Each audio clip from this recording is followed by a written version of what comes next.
जय हिंद दोस्तों, नमस्कार। जैसा कि 16 जून को यूपीएससी सीएससी का 2024 का प्रारंभिक परीक्षा जो है वो होने वाला है, तो उसी को ध्यान में रखते हुए हम लोग जो है 2023 में महत्वपूर्ण जो भी प्रजातियां रही हैं और हर बार ही जो है इससे कहीं न कहीं 1 से 2 क्वेश्चन ज़रूर पूछे जाते हैं, जो प्रजातियां विलुप्त हो जाती हैं या संकटग्रस्त होती हैं, आईयूसीएन की श्रेणी में शामिल की जाती हैं। तो आज हम लोग उसी को कवर करते हैं, जिसमें पहला है जो नामदफ़ा गिलहरी। जो नामदफ़ा गिलहरी आप लोग देख रहे हैं, तो ये क्या है, उड़ने वाली एक गिलहरी है। ये चर्चा में क्यों रही है? ये 42 वर्षों से लापता रहने के बाद अरुणाचल प्रदेश में देखी गई है। यह पिछले 42 वर्षों से जो है लापता थी और अभी जो है 2023 में इसको फिर से एक बार देखा गया है। यह जो है आईयूसीएन की श्रेणी में गंभीर रूप से संकटग्रस्त है और इसको जो है वन्यजीव संरक्षण अधिनियम 2022 में भी संरक्षण दिया गया है। यह नामदफा टाइगर रिजर्व अरुणाचल प्रदेश में पाई जाती है। प्रमुख विशेषता क्या है? यह रात्रि में उड़ने वाली गिलहरी होती है। दूसरा जो है हमारा वो है बाघ, तो इसको भी देख लेते हैं हम लोग। चर्चा में ये क्यों है? ये बुक्सा टाइगर रिजर्व जो पश्चिम बंगाल में पड़ता है, उसमें 23 वर्षों के बाद देखा गया है। ये रॉयल बंगाल टाइगर होता है। इसको भी आईयूसीएन की जो लुप्तप्राय श्रेणी है उसमें रखा गया है। यह भारत के 18 राज्यों के कुल 51 बाघ अभयारण्यों में पाए जाते हैं। इसकी विशेषता क्या है? बिल्ली की एक प्रजाति का एक तेज और शिकारी जीव है। इसकी चमड़ी पे जो होता है पीली और सतही रंग की होती है, जिस पर काली धारियां पड़ी रहती हैं। तो ये हमारे दो जो हो गए, एक बाघ हो गया, दूसरा जो है नामदफा गिलहरी उड़ने वाली हो गई। आगे देख लेते हैं इंडियन ग्रे वुल्फ जो है, ये क्यों चर्चा में रहा है, इसको भी हम लोग देख लेते हैं। तो ये चर्चा में हाल ही में जो है उत्तर प्रदेश के राष्ट्रीय चंबल अभयारण्य की सीमा में इसको देखा गया है और यह आईयूसीएन की कम चिंतनीय श्रेणी में शामिल किया गया है। इसमें दक्षिण पश्चिम एशिया में पाए जाने जाते हैं यह, और इनकी विशेष विशेषता क्या होती है? ये गर्म परिस्थितियों में रहने वाले रहते हैं तथा इनका आकार जो होता है तिब्बती और अरब भेड़ियों के बीच का होता है। ठीक है। अगला जो है हमारा मेलेनेस्टिक बाघ जो है, इसको देख लेते हैं हम लोग। तो इसमें बताया गया है कि यह मुख्य रूप से उड़ीसा द्वारा सिमलीपाल टाइगर रिजर्व के निकट स्थापित विश्व की पहली मिलेनिस्टिक टाइगर सफारी का अनावतरण किया गया है। यानी कि ये जो है विश्व की पहली मेलेनेस्टिक टाइगर सफारी है और इसको आईयूसीएन की लुप्त प्राय श्रेणी में स्थान प्राप्त है। इसकी विशेषता है इसके शरीर पर कोट या धारियों का रंग पैटर्न बिल्कुल जो होता है जंगली बिल्लियों की तरह गहरा होता है। ये इसकी प्रमुख विशेषता है। अगला जो है वो है हमारा स्परविंड लैपिंग, यानी स्परविंड जो लैपिंग है, अब इसके बारे में हम लोग देख लेते हैं। ये चर्चा में क्यों रहा है? तेलंगाना के वारलंग में जो है अम्मावारी पोर्ट झील पर एक अफ्रीकी भूमध्य सागरीय वेडर पक्षी है। इसमें क्या है? स्परविंग्स लैपिंग को देखा गया है। ये आईयूसीएन की लुप्त प्राय चिंतनीय श्रेणी में शामिल है। यह मध्य उप सहारा और अफ्रीका पूर्वी भूमध्य सागर में प्रमुख रूप से पाई जाती है। इसकी विशेषताएं क्या हैं? ये मांसाहारी मुख्य रूप से कीड़े, कीट, लार्वा और छोटे अकशेरुकी खाने वाले जो होते हैं, एक दुर्लभ पक्षी है जिसे भारत में देखा जाना ही दुर्लभ माना जाता है। और इसके इस बार मोस्ट इम्पोर्टेंट चांसेस लग रहे हैं कि ये पूछा जाएगा, क्योंकि ये भारत में दुर्लभ रूप से ही देखा जाता है और ये पहली बार ऐसा देखा गया है तेलंगाना के वारलंग में। ठीक है। अगला जो है वो है हमारा एशियाई शेर। एशियाई शेर सभी लोगों को पता है कि ये सिर्फ हमारे भारत में गुजरात के गिर राष्ट्रीय वन में ही पाए जाते हैं। ये हाल ही में चर्चा में क्यों था? जो चक्रवात आया था बिपरजॉय, गुजरात के गिर जंगलों में एशियाई शेरों को लेकर इसके लिए चिंता जताई गई थी। इसको आईयूसीएन के संकटग्रस्त श्रेणी जो है उसमें स्थान दिया गया है। यह गिर राष्ट्रीय उद्यान और वन्यजीव अभ्यारण्य इसका एकमात्र निवास स्थान है। यानी भारत में सिर्फ और सिर्फ गिर राष्ट्रीय उद्यान में ही ये पाए जाते हैं। इनकी विशेषता क्या होती है? एशियाई शेर अफ्रीकी शेरों से थोड़े से छोटे होते हैं। इनकी सबसे प्रमुख विशेषता यह है कि इनके पेट के साथ साथ त्वचा की एक अनुदैर्ध्य परत पाई जाती है, जो कि अफ्रीकी शेरों में बहुत ही दुर्लभ होती है। यानी कि ये इनकी विशेषता है जो अफ्रीकी शेरों में नहीं पाई जाती है। अगला जो है ओलिव रिडले कछुआ है। ओलिव रिडले कछुआ विशेष रूप से चर्चा में क्यों रहा है, तो हम लोग देख लेते हैं। भारत के उड़ीसा राज्य में जो है रुसिकुल्पा समुद्री तट पर हाल ही में पिछले कुछ दशकों में ओलिव रिडले समुद्री कछुओं का सबसे बड़ा समूह देखा गया है। और ये जो ओलिव रिडले कछुआ है, इसको आईयूसीएन की सुभेद्य श्रेणी में स्थान मिला हुआ है। प्रमुख रूप से क्या है? प्रशांत, अटलांटिक और हिंद महासागर के गर्म पानी में ये पाए जाते हैं। इनकी विशेषता क्या है? विश्व में पाए जाने वाले समुद्री कछुओं में सबसे छोटे और सबसे अधिक यही होते हैं। तो ये है ओलिव रिडले कछुआ। ये भी एक बार पूछा गया है स्टेट पीसीएस में, तो इसलिए आप लोग जो भी ये न्यूज़ में खबरें हैं, इसमें कहीं ना कहीं हर बार ही बहुत इंपॉर्टेंट हो जाती हैं, क्योंकि हर बार क्वेश्चन बनता है। जैसे पिछली बार भी औरंग-उटान से क्वेश्चन आया था यूपीएससी सीएससी 2023 में, तो इसलिए ये है। अगला जो है हिमालयन ब्राउन बियर, ये चर्चा में क्यों है? कश्मीर में हिमालयन ब्राउन बियर जो है वो हिमालयन भूरा भालू की आबादी कई चुनौतियों का सामना कर रही है। इसको आईयूसीएन की कम चिंतनीय श्रेणी में स्थान प्राप्त है। ये मुख्य रूप से उत्तर पश्चिमी और मध्य हिमालय, जिसमें भारत, पाकिस्तान, नेपाल, चीन तथा तिब्बती स्वायत्त क्षेत्र और भूटान में पाए जाते हैं। इनकी विशेषता है निशाचर तथा रात्रिचर प्राणी है, और इनकी घ्राण शक्ति काफ़ी, यानी कि घ्राण शक्ति कहते हैं सूंघने की शक्ति जो होती है काफ़ी तीव्र होती है, जो भोजन को खोजने का प्रमुख साधन माना जाता है। नेक्स्ट हम लोग देख लेते हैं, अगला जो है वो है सुनहरा लंगूर। अब ये सुनहरा लंगूर नाम से ही स्पष्ट हो रहा है कि इसमें कुछ तो खास बात है। ये हाल ही में चर्चा में क्यों है? असम के ग्रामीण लोगों के द्वारा एक गोल्डन लंगूर आवास के लिए अभयारण्य टैग का विरोध किया गया है। इसको आईयूसीएन की संकटापन्न श्रेणी में शामिल किया गया है। यह मुख्य रूप से पश्चिमी असम, भारत, भूटान की सीमा से सटे हुए इलाकों में पाए जाते हैं। इनकी विशेषता है गोल्डन अंगूरों को इनके फर के रंग के आधार पर पहचाना जा सकता है। ये भौगोलिक परिस्थितियों के अनुसार अपना रंग बदलते हैं। अगला है हमारा फॉरेस्ट आंवलेट। ये जो है फॉरेस्ट आंवलेट, ये चर्चा में क्यों रहा है? मध्य भारत में दुर्बल रूप से पाए जाने वाले एक फॉरेस्ट आंवलेट को एथेन ब्लेवेस्टी के अंतर्गत ही वर्गीकृत किया जाता है। इसको आईयूसीएन की संकटग्रस्त श्रेणी में शामिल किया गया है। इसकी मुख्य रूप से विशेषताएं क्या होती हैं?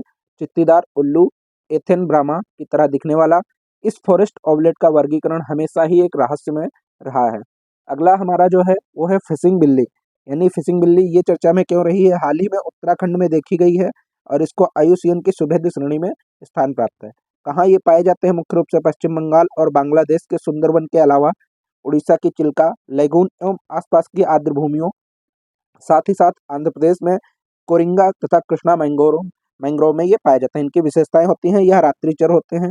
यह मछली, मेढक, क्रेस्टेशियस, सांप, पक्षी तथा बड़े जानवरों के शवों पर उपस्थित जो अपमार्जक होते हैं उनका शिकार भी करते हैं। तो इसलिए ये फिशिंग बिल्ली जो है काफ़ी चर्चा में है।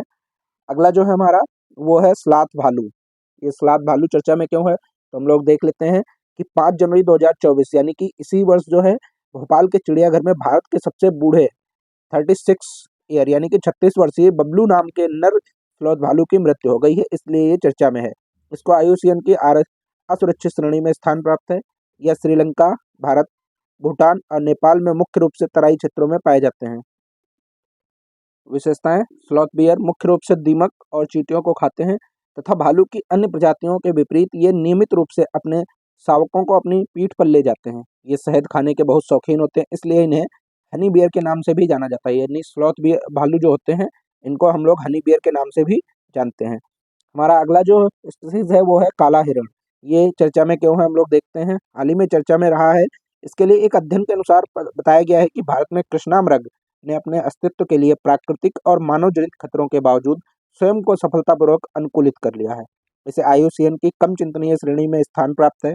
यह मुख्य रूप से राजस्थान, गुजरात, मध्य प्रदेश, तमिलनाडु, उड़ीसा और अन्य क्षेत्रों में व्यापक रूप में पाए जाते हैं।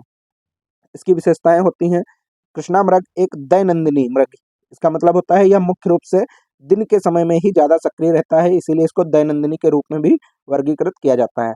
आगे हम लोग देख लेते हैं कुछ और महत्वपूर्ण जो बचे हुए हैं प्रजातियां उनको भी। अब हमारा है इंडियन स्टार कछुआ, जिसको हम लोग जियोचेलोन एलिंजिलेस के नाम से भी जानते हैं। ये चर्चा में क्यों है? तो इंडियन स्टार कछुआ के अवैध व्यापार और अवैज्ञानिक स्थानांतरण से इनके आनुवंशिक विविधता एवं आवास को भारी नुकसान हो रहा है, इसके लिए ये चर्चा में है। ये आईयूसीएन की संकटग्रस्त श्रेणी में इनको स्थान प्राप्त है। इनकी मुख्य विशेषताएं क्या हैं? ये आमतौर पर सूखे खुले आवासों जैसे कि झाड़ी युक्त जंगलों, घास के मैदानों एवं चट्टानी आउटक्रॉपिंग में पाए जाते हैं। तो ये है हमारा इंडियन स्टार कछुआ। अगला है हमारा अंडमान जंगली सुअर। ये हाल ही में चर्चा में क्यों है? तो ये जंगली सुअर की आबादी में धीरे धीरे गिरावट देखी गई है। अनुमान है कि अंडमान द्वीप समूह के जंगलों में लगभग 8,000 ही अंडमान जंगली सुअर बचे हुए हैं। इसको आईयूसीएन की सुभेद्य श्रेणी में स्थान प्राप्त है। ये जारवा आरक्षित वनों में पाए जाते हैं। इनकी विशेषता होती है इनके रंग काले और पैर छोटे होते हैं।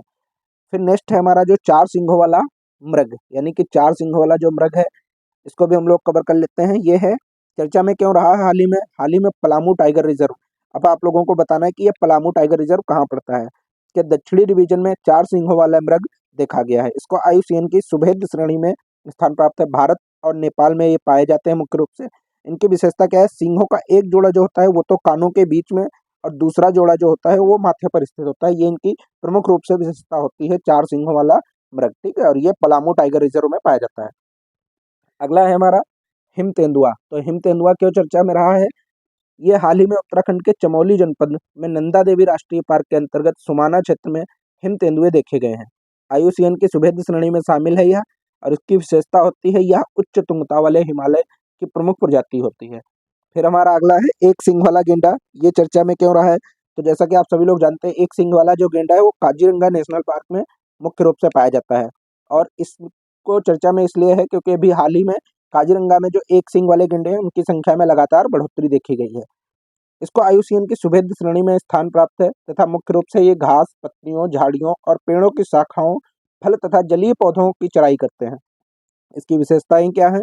इसकी पहचान एक काले सींग और त्वचा के सिलहटों के साथ भूरे रंग से होती है। ये इसकी विशेषता होती है। अगला हमारा जो चीज है वो है घड़ियाल। अब घड़ियाल हाल ही फिलहाल में चर्चा में क्यों है, हम लोग देखते हैं। असम सरकार के द्वारा घड़ियाल के संरक्षण के लिए औरंग राष्ट्रीय उद्यान को 3 गुना करने की अधिसूचना जारी की गई है। IUCN की गंभीर संकटग्रस्त श्रेणी में प्रमुख स्थल चंबल नदी तथा इसका विशेषता क्या है कि यह मछलियों को खाते हैं, और इनकी आबादी किसी भी नदी जल को स्वच्छता के लिए अच्छा संकेतक मानी जाती है। यानी ये जो घड़ियाल होते हैं ये किसी भी नदी में स्वच्छता यानी कि स्वच्छ इकोसिस्टम के लिए बहुत ही महत्वपूर्ण योगदान देते हैं, और ये मछलियों को खाते हैं, ठीक है। आगे हम लोग देख लेते हैं और भी जो प्रजातियां बची हुई हैं जो महत्वपूर्ण हैं हमारे एग्जाम से की दृष्टि से। और ये स्टेट पीसीएस और यूपीएससी सीएससी जो 2024 में होगा 16 जून को, आप लोग देखेंगे उसमें कोई ना कोई स्टेट जरूर ही पूछा जाएगा। ये हमारा है डुडोंग। डुडोंग आप सभी लोग जानते होंगे, ये समुद्री गाय के नाम से भी जाना जाता है, और यह IUCN की सुभेद्य श्रेणी में शामिल है। यह तमिलनाडु के मन्नार की खाड़ी, अंडमान और निकोबार द्वीप समूह तथा गुजरात में कच्छ की खाड़ी में मुख्य रूप से पाए जाते हैं। इनकी विशेषता क्या होती है? शाकाहारी स्तनधारियों की एक मात्र शेष प्रजाति है जो विशेष रूप से समुद्र में रहती है। यानी ये एक स्तनधारी होते हैं, और ये एकमात्र ऐसी प्रजाति है जो कि समुद्र में रहती है विशेष रूप से। अगला जो हमारा है नीलगिरी ताहार। तो ये चर्चा में क्यों है? ये तमिलनाडु व केरल में लुप्त प्राय नीलगिरी ताहर की जनगणना के लिए सहमत हो गई है। यानी तमिलनाडु व केरल की जो सरकार है वो लुप्त प्राय नीलगिरी ताहर की जो जनगणना करने के लिए सरकार ने सहमति व्यक्त की है। इसे IUCN की लुप्त प्राय श्रेणी प्राप्त है। या वन्य जीव संरक्षण अधिनियम 1972 की अनुसूची 1 में भी इसको स्थान प्राप्त है। इसकी विशेषता क्या है? यह एक गठीले बदन का प्राणी होता है जिसके खाल के बाल छोटे और रूखे होते हैं तथा चुभने वाली अयाल होती है, ठीक है। अगला जो हमारा है सैगा बारहसिंघा। ये नया नाम है तो इसलिए हो सकता है कि ऐसे नामों को देखकर जरूर यूपीएससी कंफ्यूज करे, तो इसलिए इनको ध्यान रखना है। सैगा बारहसिंघा ये चर्चा में क्यों है? ये IUCN की रेड लिस्ट में सैगा बारहसिंघा को गंभीर रूप से यानी क्रिटिकल इंडेंजर्स के रूप में वर्गीकृत किया गया है। ये कहाँ पाए जाते हैं? मुख्य रूप से कजाकिस्तान, मंगोलिया, रूसी संघ तथा तुर्कमेनिस्तान और उज्बेकिस्तान में प्रमुख रूप से पाए जाते हैं। इनकी विशेषताएं क्या हैं? इनकी नाक असामान्य रूप से लटकती हुई होती है जिससे वे ऊंट के जैसे दिखते हैं, लेकिन हालात क्या है कि वे बकरी के आकार के होते हैं, लेकिन इनकी नाक इतनी लटकती रहती है जिसकी वजह से ये लगते हैं ऊंट के जैसे। और नर सैगा के सींग भी होते हैं जबकि मादा सैगा में सींग नहीं होते हैं। ये इनकी प्रमुख रूप से विशेषता होती है। आगे हम लोग देख लेते हैं अगला जो है पेंगोलिन। तो पेंगोलिन हाल फिलहाल में चर्चा में क्यों रहा है इससे को भी देख लेते हैं। इसको जो है टैरिफ और world wide for nature India के अनुसार वर्ष 2018 से लेकर 2022 तक भारत में अवैध वन्यजीव व्यापार के लिए 1203 पेंगोलिन का शिकार बताया गया है। इसे IUCN की लुप्त प्राय श्रेणी में स्थान प्राप्त है। वन्यजीव संरक्षण अधिनियम 1972 में भी इसको स्थान दिया गया है। इसकी विशेषता क्या है? यह अनोखे रूप के लिए जाने जाते हैं। जो पेंगोलिन होते हैं ये अपने अनोखे रूप के लिए जाने जाते हैं। उनके पास जो होते हैं केराटिन के बने सल्क होते हैं जो उनके पूरे शरीर को ढकते हैं, और खतरे की स्थिति के समय यह स्वयं की रक्षा कर लेते हैं। ये इनकी विशेषता होती है। अगला जो है वो है तेंदुआ। तो तेंदुआ हाल फिलहाल में चर्चा में क्यों रहा है? एक रिपोर्ट जारी की गई थी जो 2018 में भारत में तेंदुओं की संख्या थी 12,852, जो कि 2022 में 8% बढ़ करके 13,874 हो गई है। इससे क्या पता चलता है कि तेंदुए की जो जनगणना होती है वो प्रत्येक 4 वर्ष पर रिपोर्ट जारी की जाती है, और IUCN की यह सुभेद्य श्रेणी में इसको स्थान शामिल है तथा वन्यजीव संरक्षण 1972 की अनुसूची 1 में भी इसको विशेष रूप से स्थान प्राप्त है। इसकी विशेषता क्या है? भारत में सक्रिय रहता है, रात में ये सक्रिय रहता है तथा पेड़ों पर चढ़कर क्षेत्रों का निरीक्षण करके शिकार करने में कुशल है। और इसकी जो है चलने की स्पीड होती है वो 58 किलोमीटर की रफ्तार से दौड़ सकता है प्रति घंटे की, और 3 मीटर यानी कि 10 फीट की लंबी छलांग भी लगा सकता है एक बार में। आगे हम लोग कुछ और बच्चे हैं उन्हें भी कवर कर लेते हैं। फिर हमारा है अगला नॉर्दर्न व्हाइट राइनो, यानी कि व्हाइट गेंदा जो है इसको देख लेते हैं। चर्चा में क्यों है? हाल ही में बायो रेस्क्यू ने प्रयोगशाला में निर्मित भ्रूण यानी कि बायो रेस्क्यू जो है प्रयोगशाला में एक निर्मित भ्रूण की सहायता से साउदर्न व्हाइट राइनो में पहली बार गेंडे के गर्भ धारण की जानकारी साझा की है।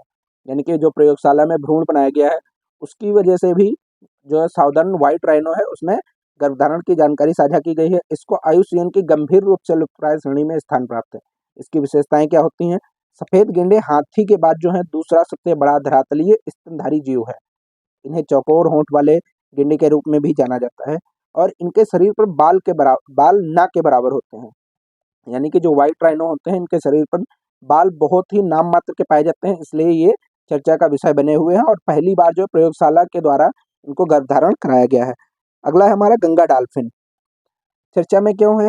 हालिया वैज्ञानिक प्रकाशन में बताया गया कि गंगा घाघरा बेसिन की सिंचाई नहरों के अंदर अनिश्चित स्थितियों से गंगा नदी डॉल्फिन के बचाव और पुनर्वास पर केंद्रित व्यापक प्रयासों को स्पष्ट किया है। इसको आयुसीएन की संकटग्रस्त श्रेणी में स्थान प्राप्त है। कहाँ पाए जाते हैं ये?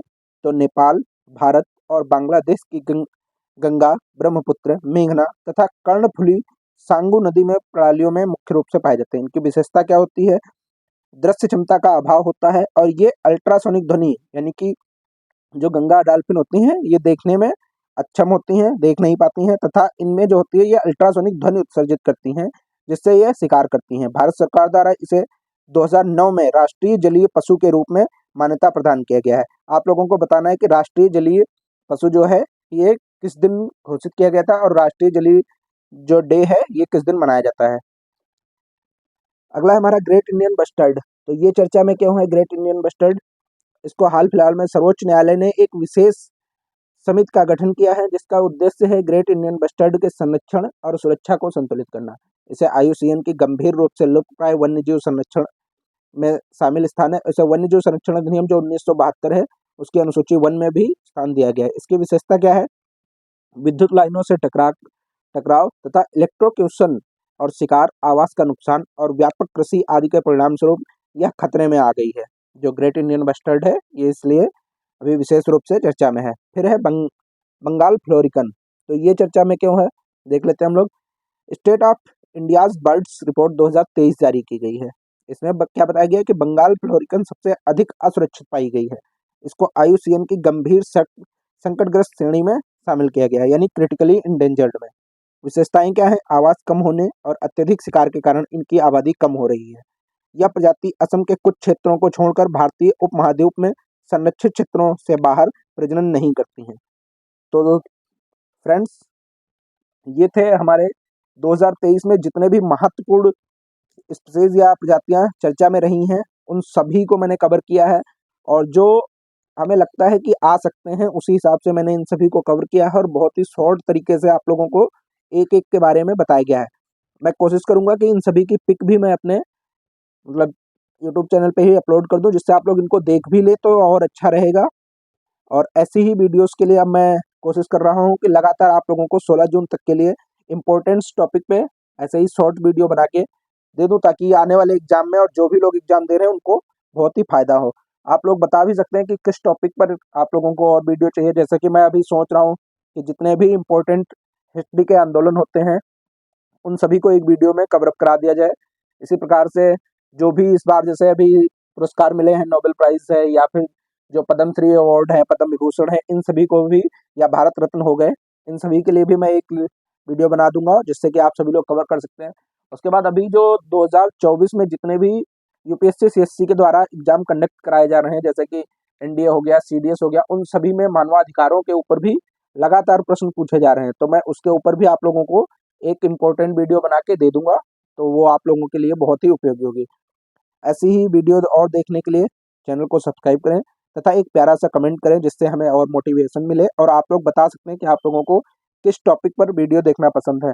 और ये जो भी कंटेंट है ये बहुत ही अच्छी बुक्स, मतलब जैसे कि आप देख ही रहे हैं कि दृष्टि, विकास, दिव्यकीर्ति सर के जो मार्गदर्शन में बनाई जाती है, उससे भी हम लोग लेते हैं। और बाकी जो साल भर की तैयारियां रहती हैं, हम खुद तैयारी कर रहे हैं। और आप देख सकते हैं इसमें भी इस बार ये सब सिलेक्ट हुए हैं दृष्टि से, उन सब के पिक हैं। और मैं अलग-अलग सोर्स जो भी और पढ़ता हूँ, उन सभी को कंपाइल करके बहुत ही शॉर्ट नोट्स जो मैं अपने लिए बनाता हूँ, वही आप लोगों को दे रहा हूँ। तो आप लोग वीडियो को ज़्यादा से ज़्यादा शेयर करें तथा लाइक करें और सब्सक्राइब करें। धन्यवाद।